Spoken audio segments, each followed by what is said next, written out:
চট্টগ্রামে নালায় পড়ে নিহত শিশুর দাফন, পরিবারের শোকের মাতম। সংস্কার বিচার দৃশ্যমান না হওয়া পর্যন্ত নির্বাচন নয়, বললেন জামাত আমির। এবং মানিকগঞ্জে আগে বাস থেকে চাঁদা তুলতেন মামা, এখন ভাগিনার দাপট।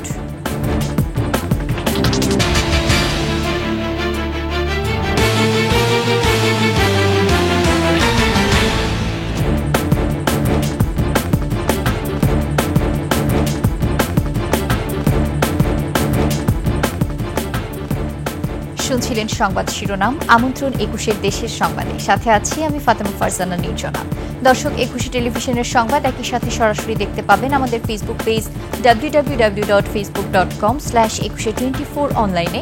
এছাড়া সাবস্ক্রাইব করতে পারেন www.youtube.com/@21etv চ্যানেলে। নিয়তির কি নির্মম পরিহাস! চট্টগ্রামে নালায় নিখোঁজের ১৪ ঘণ্টা পর শিশুটির মরদেহ মিলেছে তার বাড়ির সামনেই। আহাজারি আর কান্নায় ভারী হয়ে উঠেছে চাকতাই এলাকা। মাত্র ৬ মাসের শিশুকে হারিয়ে শোকে কাতর পরিবারটি। সকাল 9:45টার দিকে আবর্জনার মধ্যে ভেসে থাকা ছোট্ট শিশুর মরদেহ উদ্ধার করে স্থানীয়রা। পরে জানাজা শেষে গ্রামের বাড়িতে তার দাফন সম্পন্ন হয়। চট্টগ্রাম থেকে কমল দাস, ইকবাল হোসেন জীবন ও হাসান ফেরদৌসের সহায়তায় ডেস্ক রিপোর্ট। ক্যামেরায় ছিলেন বিপ্লব মজুমদার। না ফেরার দেশে পাড়ি জমালো চট্টগ্রামের ফুটফুটে ৬ মাস বয়সী শিশু শেহরিশ। নিখোঁজের পর ফায়ার সার্ভিস ও নৌবাহিনীর ডুবুরি দলের প্রায় ১৪ ঘণ্টা চেষ্টার পর মরদেহ মিলেছে তার বাড়ির সামনের চাকতাই খালে। নগরীর আসাদগঞ্জ চামড়া গুদাম এলাকায় আবর্জনার মধ্যে ভেসে থাকা শিশুর মরদেহ উদ্ধার করে স্থানীয় জনতা। পরে পুলিশ ও ফায়ার সার্ভিস শিশুটিকে তার পরিবারের কাছে হস্তান্তর করে। এ সময় হৃদয় বিদারক দৃশ্যের সৃষ্টি হয়। খালের পাশ থেকে দেখতেছে একটা শিশু নিচে খালে পড়ে রয়েছে, হাত একটা মাটির নিচে আর পা দুটো উপরে, একটা হাত উপরে। পরে জানাজা শেষে শিশুর গ্রামের বাড়িতে তার দাফন সম্পন্ন হয়। মায়ের বুক খালে না হয়, এরকম যেন আর কোনো অভিযোগ এরকম যেন মানুষ ক্ষতিগ্রস্ত না হয়, আমরা অতি শীঘ্রই এরকম যেগুলো অসঙ্গতি আছে এগুলো খুব দ্রুত সময়ে যেন আমরা রেলিং, স্ল্যাব সহ এগুলো যেন আমরা দ্রুত সময়ে রিফারিং করে নিই। এর আগে রাতভর নগরীর চকবাজার কাপাসগোলা নালায় উদ্ধার অভিযান চালায় ফায়ার সার্ভিস ও নৌবাহিনীর ডুবুরি দল। স্রোতবাহী একটা খালের মতো একটা ড্রেন, বড় ড্রেন, সেখানে যখন বৃষ্টি হয়েছে প্রচণ্ড স্রোত ছিল। বাচ্চাটা যখন পড়ে গেছে, তার মা উঠছে, বাচ্চাটা উঠতে পারে নাই। শুক্রবার রাতে নগরীর চকবাজারে কাপাসগোলা ব্রিজের কাছে বৃষ্টির মধ্যে চলন্ত একটি ব্যাটারি চালিত অটোরিকশা নালায় পড়ে যায়। শিশুকে নিয়ে তার মা সালমা বেগম ও নানি এই অটোরিকশায় করে বাসায় ফিরছিলেন। শিশুটিকে তার মা ধরে রাখলেও নালায় স্রোতের কারণে হাতছাড়া হয়ে তলিয়ে যায়। তাৎক্ষণিক মা ও নানিকে স্থানীয়রা উদ্ধার করলেও শিশুটি ভেসে যায়। মাকে তুলছি প্রথমে, তুলানোর পরে তারপরে দাদিকে তুলছি। বাচ্চাটা পাইনি। এ ঘটনার পর নগরীতে ব্যাটারি চালিত রিকশা বন্ধের কথা বলেন চট্টগ্রামের মেয়র। পাশাপাশি ময়লা আবর্জনা নালায় না ফেলার আহ্বান জানান। স্ল্যাব এবং ম্যানহোলের ঢাকনা করে দিতে, এবং সিডিআর আন্ডারে যেগুলো স্ল্যাব এবং ম্যানহোল আছে তারা ঢাকনা করে দেবে, পানি উন্নয়ন বোর্ডের আন্ডারে যেগুলো আছে তারা সেটা করে দেবে। Firoz Hossain, desk report, ২১ television. চট্টগ্রামের নালা, নর্দমা আর খালগুলো যেন মৃত্যু ফাঁদ। 5 বছরে নালায় পড়ে মৃত্যু হয়েছে অন্তত 8 জনের, কিন্তু এর দায় নিতে রাজি নয় নগর কর্তৃপক্ষ। তারা এগুলোকে দুর্ঘটনা বলে দায় এড়াচ্ছেন। চট্টগ্রাম প্রতিনিধি হাসান ফেরদৌসের পাঠানো তথ্যে দেখুন ডেস্ক রিপোর্ট। ক্যামেরায় ছিলেন বিপ্লব মজুমদার। গণমাধ্যমের তথ্য বলছে 2023 সাল থেকে এখনো পর্যন্ত নালায় পড়ে 8 জনের মৃত্যু হয়েছে। 2023 সালের 7 আগস্ট পাহাড়তলিতে নালায় পড়ে মারা যান কলেজ ছাত্রী নিপা। 2021 সালের 30 জুন 16 শহর এলাকার চশমা খালে পড়ে অটোরিকশা চালক ও এক যাত্রীর মৃত্যু হয়। একই বছর 25 আগস্ট মুরাদপুরে ড্রেনে পড়ে নিখোঁজ হন এক সবজি ব্যবসায়ী। 2024 সালে নগরীর আছাদগঞ্জে খালে পড়ে মারা যান কলেজ শিক্ষার্থী আজিজুল হাকিম।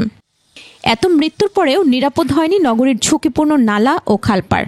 কাগজে কলমে প্রকল্প বাস্তবায়নের গল্প শোনালেও সামান্য বৃষ্টিতে তলিয়ে যায় চট্টগ্রাম মহানগরী। আর এজন্য চট্টগ্রাম উন্নয়ন কর্তৃপক্ষ সিডিএ সহ সিটি কর্পোরেশনকে দুষছেন নগর পরিকল্পনাবিদরা। পরিকল্পনা 63 নেওয়া হয়েছে, 95 নেওয়া হয়েছে। এখন আরেকটি পরিকল্পনার উদ্যোগ সিডিএ নিয়েছিল, সেটিও এখন পর্যন্ত অনুমোদন হয়ে আসেনি, অর্থাৎ প্রকল্পের মেয়াদ, প্রকল্প অনুমোদনের আগেই মেয়াদ শেষ। আমার কোনো কন্ট্রোলিং নাই সিটির বিকাশের মধ্যে। চট্টগ্রাম সিটি মেয়র বলছেন, নালা ও খালগুলো চট্টগ্রাম উন্নয়ন কর্তৃপক্ষের।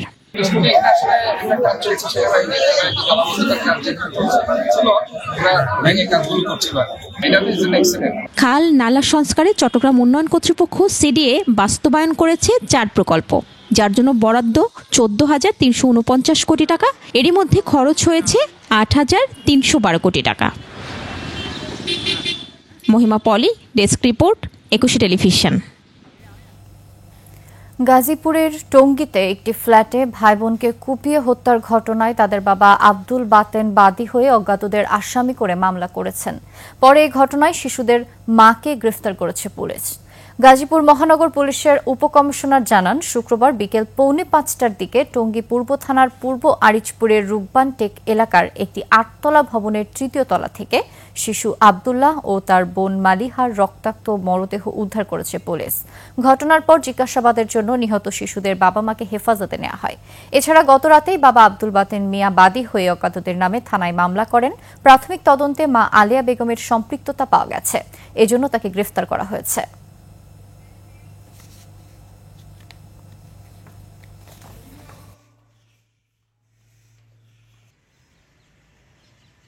গতকালকের জোড়া শিশু খুনের ঘটনায় মামলা হয়েছে, আমরা মামলা নিয়েছি এবং মামলা ওই বাচ্চা দুটোর মাকে আমরা জিজ্ঞাসাবাদে ভিডিও ফুটেজ পর্যালোচনা, পারিপার্শ্বিক সাক্ষ্য এবং অবস্থা পর্যালোচনায় আমরা তার মাকে আমরা প্রাথমিকভাবে হত্যাকারী হিসাবে শনাক্ত করেছি।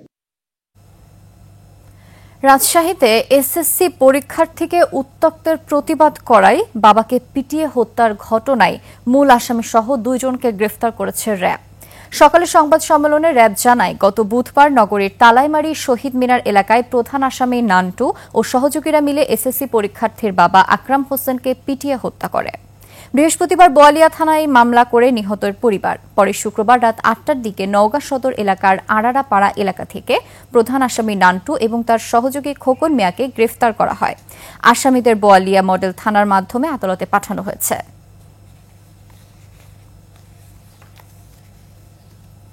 বিএনপির সিনিয়র যুগ্ম মহাসচিব রুহুল কবির রিজভী বলেছেন, দেশের জনগণ শেখ হাসিনার পতন এবং ভালো একটি সরকার দেখতে চেয়েছে।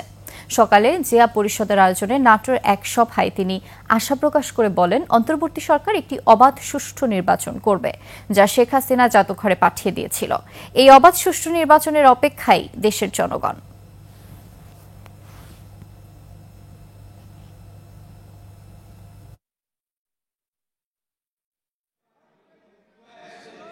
এই অবাধ সুষ্ঠু নির্বাচনটা একেবারে জাদুঘরে পাঠিয়ে দিয়েছিল শেখ হাসিনা।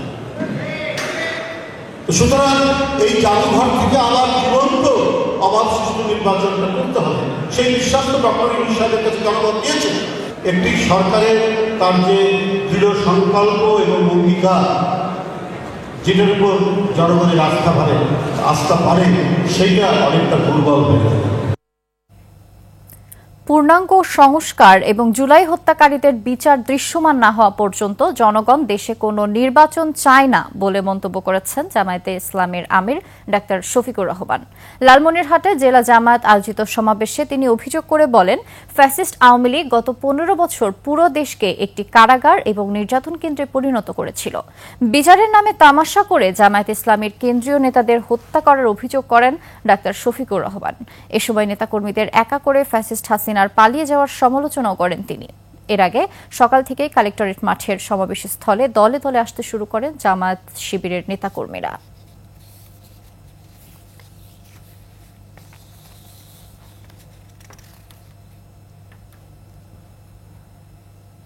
বিনয়ের সাথে বলবো, আমরা ইলেকশন চাই, আমরা সুষ্ঠু নির্বাচন। যে কোনো নির্বাচনের আগে অবশ্যই 2টি কাজ সম্পন্ন করতে হবে।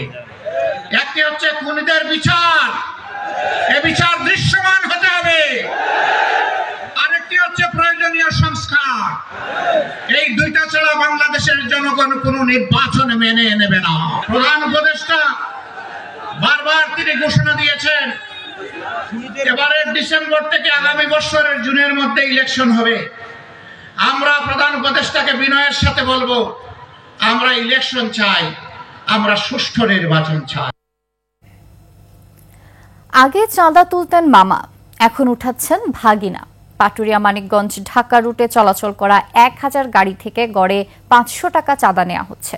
চাঁদার এই পরিমাণ প্রতিদিন 5 লাখ টাকা, যা মাসে দাঁড়ায় 1.5 কোটিতে। দিনের পর দিন এসব চললেও জানা নেই প্রশাসনের। আর অভিযুক্তরা বলছেন চাঁদাবাজি নয়, নিয়ম মেনেই ওঠানো হয় টাকা। মানিকগঞ্জ প্রতিনিধি আলামিন মাহমুদের তথ্যচিত্রে বিস্তারিত দেখুন ডেস্ক রিপোর্টে।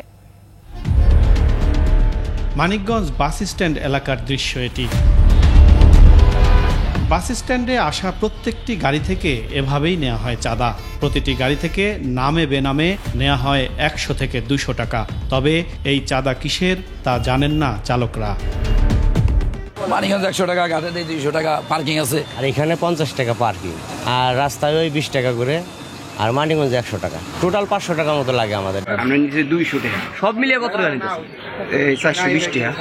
আমারে অর্ডার দিছে, মানে একটা বলছে যে অর্ডার জন্য সেটাই, মানে কারে কি দেয় না দেয় সেটা আমি জানি যে আমি পারিশ্রমিক হিসাবে আমি 20 টাকা পাই।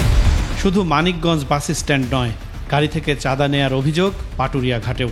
ঘাটে আসা গাড়িগুলো থেকে নেওয়া হয় 300 থেকে 500 টাকা পর্যন্ত। চালকরা বলছেন আলাল আর বাবুলের নাম ভাঙিয়ে নেওয়া হয় এসব চাঁদা। লিটন বাবুল এরাই মানিকগঞ্জের নিয়ন্ত্রণ করে আর কি মালিক সমিতির। জানদার হলো মালিক সমিতির কর্মকর্তারা, এই আপনার আলাল চেয়ারম্যানের বাইক নেয়। আগে ঘাট থেকে চাঁদা নিতেন শিবালয় উপজেলা আওয়ামী লীগ নেতা আব্দুর রহিম খান। অনেকেই বলছেন এখন নিচ্ছেন তার ভাগিনা জেলা বিএনপির সদস্য আলাল উদ্দিন। আর বাস স্ট্যান্ড থেকে চাঁদা উঠাতেন শ্রমিক লীগ সভাপতি বাবুল সরকার। আর এখন নেয় তার ভাগিনা জেলা শ্রমিক দলের সাধারণ সম্পাদক আব্দুর রাজ্জাক লিটন। কেউ কেউ বলছেন সায় আছে আরও উপরের লোকজনের। আলাল আপনার দোকান রীতা আবার নাম ভাঙ্গায় 150 টাকা, 300 টাকা করে, 350 টাকা করে নেয়। লিটন এরা ওই রীতা আফার সাথে রাজনীতি করে, আর মানিকগঞ্জ বাস স্ট্যান্ডে ওরাই লুটপাট করে খাইতেছে আর কি। তবে চাঁদা নেয়ার কথা অস্বীকার করছেন তারা। বাসেই নেওয়া হয় 8 টাকা, এর বাইরে কোনো টাকা ওঠানো হয় না। পুরো যে পার্কিংটা আছে 50 টাকা, এটা তো সরকারি টাকা, ইজারাদার হিসেবে ডাক আনছি। যদি এর বাইরে কেউ উঠায় তাহলে সেগুলো আমাদের লোক না, আমাদের দায়িত্ব নেই। এখানে যে কাউন্টার যে লোকজন আছে তাদের পরিচালনা ব্যয় হয়তো বা লামসাম কিছু নেওয়া হয়, কিন্তু 300-400 টাকা নেওয়া হয়, এটা সঠিক না, এটা আমার জানা নেই। পৌরসভার পার্কিং কর ছাড়া বাড়তি চাঁদা নেয়ার কথা জানা নেই পুলিশের। তবে এই কর্মকর্তা বলছেন অভিযোগ পেলে ব্যবস্থা নেবেন। পার্কিং যেহেতু লিগেল এটা নিতে পারে, কিন্তু পার্কিং এর বাইরে 1 টাকাও ওঠানোর কোনো অনুমতি নাই। এই চাঁদাবাজি চক্রের সাথে জড়িত যারা আছে তাদের বিরুদ্ধে আমরা ব্যবস্থা নেব। পাটুরিয়া মানিকগঞ্জ ঢাকা এই রুটে প্রতিদিন বিভিন্ন পরিবহন কোম্পানির প্রায় 1000 গাড়ি চলাচল করে। গাড়ি প্রতি 500 টাকা নেওয়া হলে প্রতিদিন চাঁদা ওঠে 5 লাখ টাকা, যা মাসে দাঁড়ায় 1.5 কোটিতে। ফিরোজ হোসেন, 21 টেলিভিশন।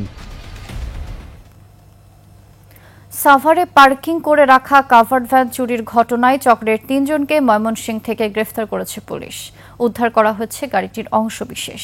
গ্রেফতার 3 জন রাজধানীর উত্তর বাড্ডার আরমান, ময়মনসিংহের সুজন মিয়া ও সোহাগ মিয়া। গেল মঙ্গলবার রাতে সাভারের পশ্চিম ব্যাংক টাউনের রাস্তার পাশ থেকে চুরি হয় কাভার্ড ভ্যানটি। এই ঘটনায় মালিক শেখ মহিউদ্দিন সাভার মডেল থানায় চুরির মামলা করেন। পরে গোয়েন্দা তথ্যের ভিত্তিতে ময়মনসিংহের ফুলবাড়িয়া এলাকায় অভিযান চালিয়ে চোর চক্রের 3 জনকে গ্রেফতার করা হয়। আসামিরা গাড়িটি ভেঙে বিক্রির চেষ্টা করছিল বলে জানায় পুলিশ।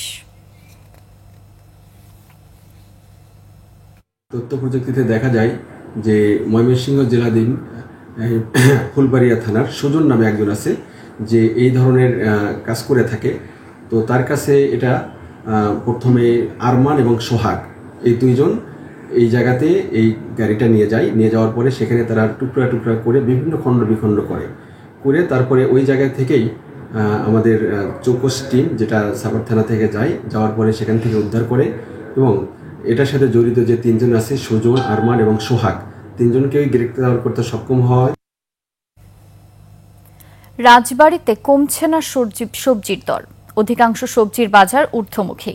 এতে সাধারণ ক্রেতারা পড়েছেন বিপাকে। বাজারের সবজির মধ্যে পটল, বেগুন, ভেন্ডি, উচ্ছে, কাঁকরোল, ঝিঙা, বরবটি প্রতি কেজি বিক্রি হচ্ছে 60 থেকে 70 টাকা কেজি দরে। শুধু আলু, কাঁচকলা, মিষ্টি কুমড়া, মরিচ বিক্রি হচ্ছে 20 থেকে 40 টাকা কেজি দরে।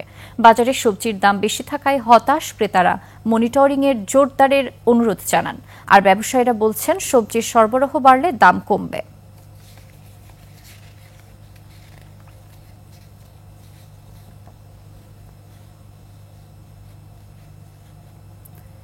বর্ষা মৌসুমের আগে নদী খনন ও সেচের মাধ্যমে পানি নিষ্কাশনের দাবি জানিয়েছেন যশোরের জলাবদ্ধ এলাকা বিল-খুকশিয়ার মানুষ। সকাল 10টার দিকে কেশবপুর সুফলাকাটি ইউনিয়ন পরিষদ চত্বরে 27 বিল পানি নিষ্কাশনের কমিটির উদ্যোগে সমাবেশ থেকে এই দাবি জানানো হয়। কমিটির সভাপতি মাস্টার মকবুল হোসেন মুকুলের সভাপতিত্বে সমাবেশে বক্তারা বলেন, সমস্যা সমাধানে হরিঘ্যাংরাইল নদী খনন করা আশু প্রয়োজন। এছাড়া জলাবদ্ধতা নিরসনে বৈদ্যুতিক পাম্প দিয়ে সেচের তাগিদও তাদের।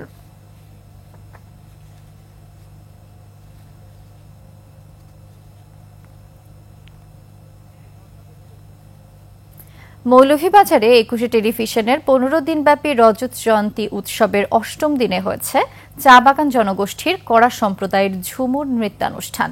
21শে টেলিভিশনের মৌলভীবাজার প্রতিনিধি বিকুল চক্রবর্তীর পরিচালনায় অনুষ্ঠানে প্রধান অতিথি ছিলেন বাংলাদেশ চা গবেষণা কেন্দ্রের পরিচালক ডক্টর ইসলাম হোসেন।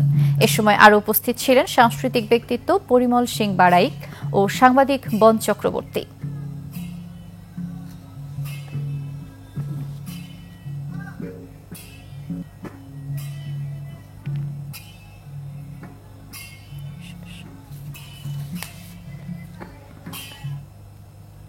এরই সাথে শেষ করছি 21শে দেশের সংবাদ। যাবার আগে সংবাদ শিরোনামগুলো আরও একবার।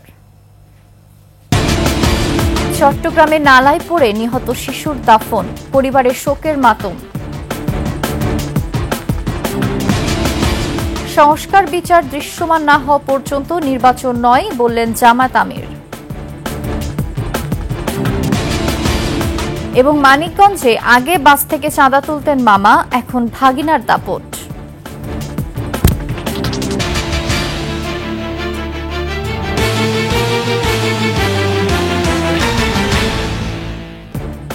সর্বশেষ সংবাদ জানতে ডায়াল করুন 2021 নাম্বারে আর ভিজিট করুন 21tv.com ওয়েবসাইটে।